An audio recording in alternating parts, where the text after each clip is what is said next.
mor. Ja, der. Sådan der. Nå, venner. NF. Comrades in Arms. Filmer vi? Vi filmer. Ja. Ja. Sig mig lige en gang, jeg har tænkt over hele dagen. Hvad laver vi her? Yeah. Vi er på innovationscamp med første P. Ja. Vi prøver at bruge nogle innovative værktøjer til at hjælpe dem med at skrive deres evalueringsopgave. Ja. Fortæl. Ja. Hvad er det for noget innovation? Hvad fanden er det for et spørgsmål? Hvad er innovation? Ej, hvor er de meget bedre til det. Det er jo et filosofisk spørgsmål. Det er noget med at skabe noget med værdi for andre, og som er nyt. Kan vi lige Er slå det tilfredsstillende? OECD's version op på... lige op, vi skal lige Og google. det må vi lige klippe ud. Ja. Det er noget med bredeværk. Bredeværk. Ikke? Det er noget med brede værk. Det er noget, der har hørt til et eller andet kursus. Det var der. Irmelins... Det er sådan noget. Okay, Ej, hvad er det, vi skal fortælle? men vi har lavet en evalueringsopgave, og vi har brugt nogle innovative værktøjer. Ja. Og hvordan skal vi... Så kommer du med nogle eksempler på, hvordan vi har gjort det. Der har jo været fast styring, fast Det må struktur. man sige. Vi har arbejdet med nogle stramme, altså nogle tidsrammer, nogle stramme sekvenser, hvor vi har arbejdet med nogle forskellige værktøjer, hvor vi har forsøgt at styre den her arbejdsgang mere, end man måske gør normalt. Ikke? Og vi har haft en idégenereringsfase, hvor eleverne har skudt løs med idéer til emner, delemner til deres evalueringsopgave på post-its. Så har vi brugt associationskort til at få endnu flere idéer på banen, og så har vi smidt dem op på en væg, og så har de så hver især udvalgt en idé, de mente var spændende at arbejde videre med. Og så har vi lavet elevatortaler. Eleverne har hver formuleret en elevatortale på deres idé, som de har fået videreudviklet ved hjælp af hende, altså hvor de har skrevet videre på hinandens idéer ved hjælp af noget, der hedder en idékæde. Så har de grupperet sig, og først så har de så holdt de her elevatortaler for hinanden, og valgt grupper i forhold til, altså først og fremmest frivilligt, altså eller selvvalgte grupper, men det viste sig faktisk, at de gik ind i nogle grupper, mange af dem, hvor de havde fælles interesser, og det synes jeg var positivt, at de ikke ligesom var låst fra start i nogle sociale konstellationer, men at de faktisk også satte sig sammen på baggrund af noget fagligt. Og det synes jeg lykkedes meget godt. Og så har de så været i de her grupper, hvor de har arbejdet videre med problemstillinger til deres deleemne. Hvilke problemstillinger kan de 3 fag byde ind med? Og efterfølgende har de så i gruppen diskuteret en overordnet problemformulering og prøvet at få det samlet. Kan I sige lidt om på den baggrund, hvordan vi har forsøgt at målrette processen lidt mere i relation til de erfaringer, vi har fået tidligere på året? Der er i hvert fald en ting, som er meget vigtig. Det er sådan de faglige benspænd. Ja. Det var vores erfaring, vi tog med os, ikke? At vi simpelthen er nødt til at lave en struktur, som sikrer, at de tænker vores 3 fag sammen. Og jeg synes, vi høster lidt frugten i dag af den erfaring. Fordi nu lavede vi en struktur, så vi sikrede med forskellige farver til forskellige spørgsmål, til forskellige fag, at de skulle have de her forskellige farver i blandt deres problemstillinger.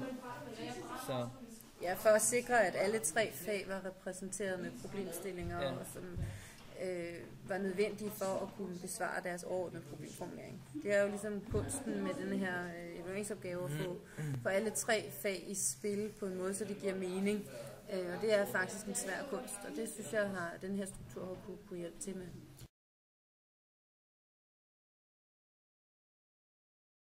Jeg hedder Aline. Jeg går i første P. Ja, og jeg hedder Andrea. Og jeg går også i første P. Var det eller hvad? Jo. Ja. Og hvor er vi henne? Biserup-lejren. På Endnu? innovationscamp. Evaluerings? Jeg hedder Daniel, og fra 1. P på Næstved Gymnasium. Og jeg hedder Alexander Renberg, jeg går også i 1. P på Næstved Gymnasium i innovationsklasse for at lave vores hvad hedder den der opgave nu? Evalueringsopgave Selvfølgelig. til en F-eksamen i kemi og biologi og naturgeografi. Det har faktisk været meget fedt. Altså, vi har altid brugt vi har brugt det meget i timerne, også de der innovationsværktøjer og sådan noget, men det er alligevel, det er lidt federe, når man kommer ud og sådan bruger det i, altså ikke praksis, men man bare sådan koncentrerer sig lidt mere om det. Det bliver lidt mere sammenpresset, og man får mere lavet, når det er så koncentreret, at vi sidder og kommer herud kun for det. Så det ikke bare går op i hat og briller, som det engang man kan gøre i klassen. Så jeg ved ikke. Jeg synes, når man først vender sig til de der innovationsredskaber, så er de faktisk meget gode at bruge. Men altså i starten kan det godt virke sådan lidt hat og briller, man skal lige vende sig til dem. Men vi har også haft det mange gange nu, så. Ja.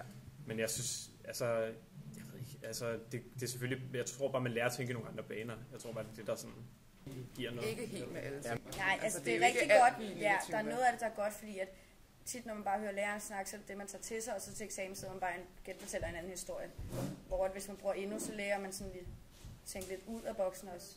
Ja. Men der er bare også meget spildtid med så blod. Noget er godt, noget er dårligt. Hvis man bruger endnu, så kommer der tit mange ubrugelige idéer, men man kommer også måske frem til en idé, som man ikke ville komme frem til, hvis man bare sad og lavede det på tavlen. Så vil bare skrive sammen. Ja, så bare tage det første og det bedste. Ja. Uden at tænke videre over det måske. Har I kunne mærke det i dag, at det har givet at I kom til at lave noget andet, end det I havde forventet i skolen? Til dels. Ja, det var nok meget godt lige at få opfrisket det hele også, samtidig med lige at se, hvad de forskellige har skrevet ned. Ja, det er altid meget sjovt at se det der med post-it'ene. Ja, det fungerer godt.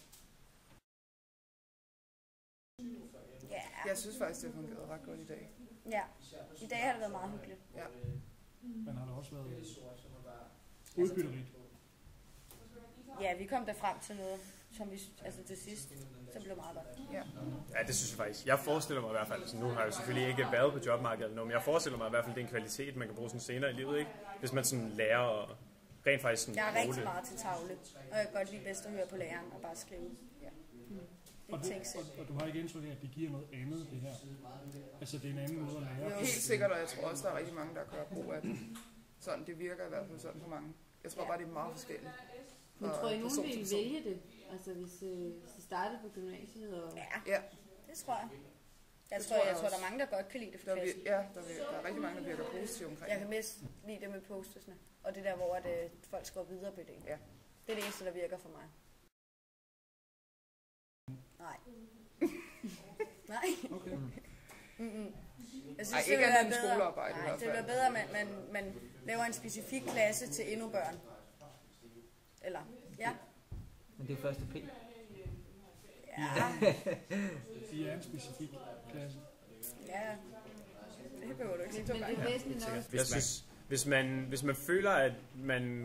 men det kræver også, at man kender sig selv til de der, altså til det der med læringsstilene, og man ligesom ved, hvordan man selv lærer bedst. Altså jeg tror, for nogen vil det fungere sindssygt godt, og for nogen vil det måske ikke fungere helt så godt, men jeg vil sige, lige uanset hvad, så giver det en sådan nogle som kompetencer, man sådan kan bruge senere i livet.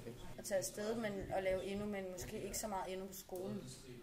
Fordi jeg er i skole for at lære noget. Ja, det kan godt blive lidt for meget. Ja, jeg gider ikke bare sidde og hygge mig. Nej. Og så har vi jo lige banket. Vi har lige banket det også. Du blev topscorer, gjorde du ikke? Vi har lige banket alle drengene i fodbold. Vi fik hjælp. Der blev det 9-4. Var det sådan 10-4? 10-6. 10-6. Vi har nok glemt det. Men det var Det er fedt. også lige meget. Ja. Og hvad skal der ske nu? Nu skal vi se. Så film. Og når vi så har skræmt livet af dem, så skal vi igennem skoven ned til et spøgelseshus, hvor vi har forberedt en løgnhistorie til lejligheden. Det bliver spændende, så mange klager vi får. Er det kaninhør? Det er super. Okay, men kan I have en god, skal vi have en god PR-dag? Eller? Ja, Eller rigtig god PR, godt PR-møde. Eller PM? PM. Møde. Vi kalder det bare møde. Hej. Hej. Skal du ikke sige farvel? Hej. Vi ses. Sådan.